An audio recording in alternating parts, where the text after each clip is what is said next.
The toll here may be, in the use of the mayor's words, horrendous. Such a frightening picture when you look at this. I mean, still, it's all, we just keep repeating it, but it is just unbelievable that an attack of this magnitude has happened in this city. And again, it really raises the issue. I mean, this is something, obviously, that people are thinking right now, the security at our airports. Joe, when he was here earlier, the security expert, talking about how when something like this happens, there seems to be a concentrated effort on increasing security at the airports and other facilities, and then we become a little too comfortable with that in our society, and it becomes a little lax. Unfortunately, that statue there to the left of your picture was not attacked and is unharmed, a symbol of freedom and liberty in this country. Well, Brian has been monitoring the internet for us right now. Brian, what are you seeing over there? You know, what's happening here is I believe everyone feels, if nothing else, a bit of a safety in being able to communicate immediately with the internet, because phones are down, so you're hearing a bit of panic on the internet saying, I can't get a hold of someone, but they're being able to email a friend who is emailing a friend when they can't get a hold of family members. I spoke with one friend who was speaking with a friend on the internet again, who was on the phone with someone in the second tower when it was hit. I am waiting to get that story as we speak. I'm also in touch with several contacts that I have regarding Afghanistan and that kind of situation and their take on it since the Taliban's denial of that kind of situation. But in the meantime, it's basically everyone in the streets of New York trying to get home, and the traffic jams, and everyone kind of on the internet, if you will, breathing a sigh of relief that they're home safely and worried about other people. So I think kind of the take of the city is, wow, our problems yesterday didn't really matter. Back to you. Okay, thanks, Brianne. All right, we have Lynn.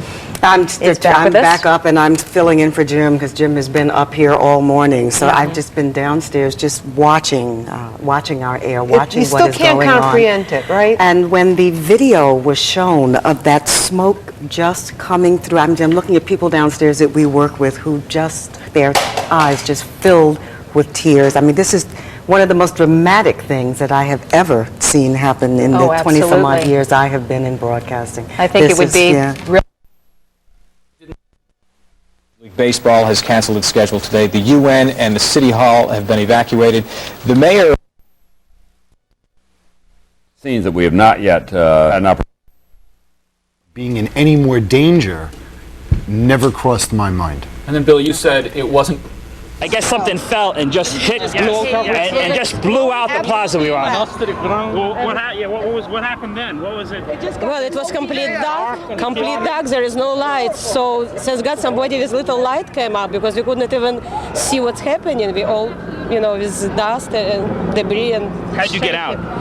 Well, the firefighter, somebody with little light came eventually, and we were following him. And go to. What did you do? The police officer told everybody to form a human chain, and we held on to each other, and he flashed the light, and he directed us to Building 5, and we went out Building 5. Did you see people bleeding, and what did you see? Oh, everybody could see. You want blood? Here's blood. Everybody's bleeding. People are laying all over the floor. It's horrible. And I was there the first time, and this is twice.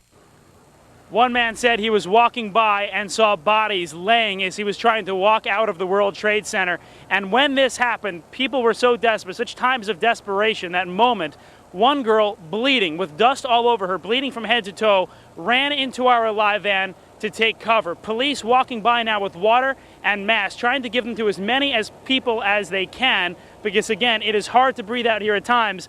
And you can see just in the past couple of moments here, as we've been on the air live from Lower Manhattan, the smoke has gotten even more dark, which means police are still battling this blaze, and we understand Secret Service and military officials are here now going through the debris, trying to find fatalities, injuries, trying to find exactly where the impact was on the World Trade Center. Back to you. Jeff, we understand you can hear us. Is that correct? Yes, I can. Okay, we're delighted because we have a number of questions to ask you. First of all, as we look at that scene behind you, is the dust from the Trade Center towers as they fell, or is that smoke still from fires that are in the area and fires in buildings that are adjacent to the Trade Center buildings? You're seeing a little bit of both as we stay up here for a moment. Yeah, that is smoke you're seeing on your screen right now. As we come down street level, the stuff you see blowing around is basically this. This is dust actually from the World Trade Center. That's what's blowing around on the ground level. In fact, as you look down on the ground, here's a car right now. Maybe this is an emergency.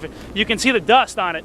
That's the dust you're seeing blowing around. But Jeff, how difficult is it making firefighters' efforts to be back in that area in that dust? Can they see? They can't see much. In fact, a couple of them came out, and in the first couple of moments it was interesting because when that first impact happened, obviously fire officials rushed to fight it. Problem was, then a collapse happened and then another collapse happened, and every time they would make some progress and move in, they'd have to run back away again. And they had to go back, and that went on for a little while. Now, only now, is the dust beginning to settle into the ground, and they're able to see a little bit, but certainly the flames and the smoke that you still see is becoming an issue. Jeff, it's Roz Abrams. Can I just ask you, I am just a little confused, how far are you from ground zero? Well, let's see here. We're on a Church and Reed, so I'd say, again, a good couple of football fields away, far enough where police feel that we're safe. We were actually a little closer about an hour ago. Police kept moving us back because of the uncertainty. And Jeff, we've seen a number of vehicles coming out. Are these people who are still leaving the area? Are these emergency vehicles? Tell us what you're seeing in terms of people coming and going out of that area. Yeah, this has become a main corridor. Police have closed Church Street to all traffic except emergency vehicles. Excuse me, I'm sorry, that's the air I was talking about. It gets into your lungs. They've cleared Church Street now just for emergency vehicles, and we're seeing ambulances in and out, and this is the main corridor police and fire officials are using to get in. We're seeing a good many go in and then they come out. It has been ambulances. They've come by so fast you can't look inside, but certainly, presumably, they do have victims inside they're trying to treat, and this has become the main corridor for that. Jeff, Jim Dolan's on the set here with us right now. He's got a question for you as well. Go ahead, Jim. Jeff, when you first started out, you were saying that the smoke had cleared sufficiently to see down there. By the time we got to it, it appears that there was more smoke. Is that your take on it as well? Yeah, in fact, I can show you now. I mean, we were able to look straight down this street, and we actually had a perfect view of what was that tower. But now you can't see much. It's almost like the smoke will come in waves. Right now we're in a very heavy wave right now. But it did clear for a while. Now it seems to be back in full effect. Okay, and wind down there, because I'm trying to look at the shot as you take it up. Is there wind or no wind down there, and how is that impacting the smoke and the dust? A little bit of wind, but not much. I mean, I'm trying to give you an idea. Let's go a shot at some of the papers just to show the kind of wind we're talking about. It's not much, 5 miles per hour at most.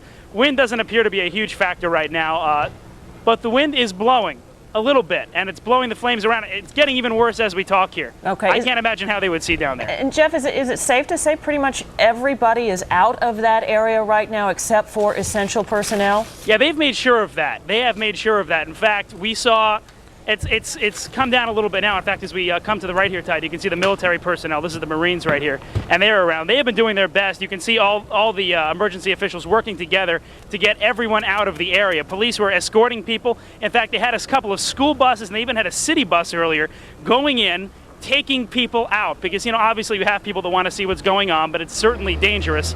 They've been moving everybody out as they possibly can, and now on this street corner, on all these street corners, back a little bit where we are, people are beginning to gather, but I think it is safe to say that police have gotten everyone out of that immediate area where it's dangerous. Okay, Jeff, we are delighted to be able to actually communicate with you, and so we know you'll be staying in that area, and we will be coming back to talk with you. I just want to add here that I'm joined now by Bill Ritter on the set. We're going to, throughout the afternoon, be continuing to trade out a little bit. We've got a number of people who are working in the newsroom trying to gather information. Obviously, on the set, as soon as we get that information, we will be bringing that to you as quickly as possible. Bill? Diana, we want to go to Lori Stokes, who's been updating our information from the newsroom. She's at the flash cam for us. Lori, you have the immediate closures and openings and transportation issues for the city of New York, right? I do, Bill. Also, I have some information on the judicial front as far as the New York State goes. I have information now that all state courts will be closed in about 2 minutes as of 2 o'clock. Apparently, every state courthouse in New York will be say those that we have charged to defend us, is the human cost of this. I mean, just to hear Marcella before, or even the emotion, frankly, in James Kalstrom's voice. Yes, and even these two camera people, Jeff and Scott, that were here, this is what we're hearing. The people that are either killed, the people that are injured, people who are traumatized, their families, and the people who love them, that is where our hearts first go. Law enforcement people don't necessarily work that way. With a reason. I mean, they may be motivated by that, but they know that their first job for those